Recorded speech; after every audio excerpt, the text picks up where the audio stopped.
State bank नई monetary policy जो ऐलान करे छॾियो। व्याज जी शर 22% बरक़रार रखण जो फ़ैसिलो। स्टेट बैंक जे तर्जुमान जो चवणु आहे त महांगाई में घटिताई अची रही आहे। महांगाई 7.5% ते बरक़रार रखण लाइ मौजूदा पॉलिसियुनि में तसलसल बरक़रार रखण जी ज़रूरत आहे।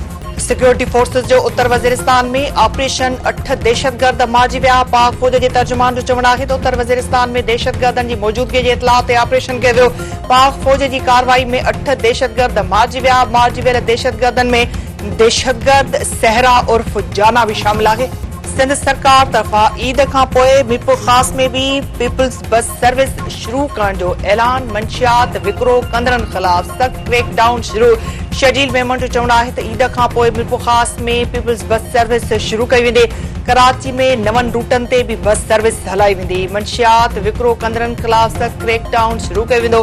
वालिदैन खे पंहिंजे ॿारनि जी सरगर्मियुनि ते नज़र रखणु घुर्जे। हैदराबाद में जुनूनी शख्स हथां क़त्ल थियल कानून जी शागिर्दियानी युसरा जो भाउ आकाश पठान भी ज़ख़्मनि जा सूर न सहंदे फौत। आकाश पठान कराची जी ख़ानगी अस्पताल में दमधणी हवाले कयो।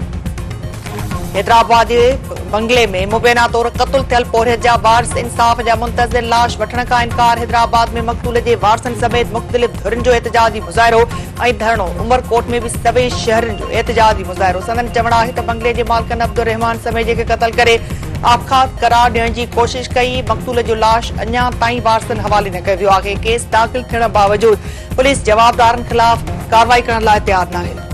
तंगवाणी में हथियारबंदनि हथां प्राइमरी उस्ताद क़त्ल। करमपुर मक्सी लिंक रोड ते हज़ार शाख वटि हथियारबंदनि हथां उस्ताद अलह रखियो। नंदवाणी गोलियुनि जो खाज वाक़े सबब इलाइक़े में ॾहका। सूबाई घरू वज़ीर ज़ियाउल हसन लंजार वाक़े जो नोटिस वरितो। रिपोर्ट तलब।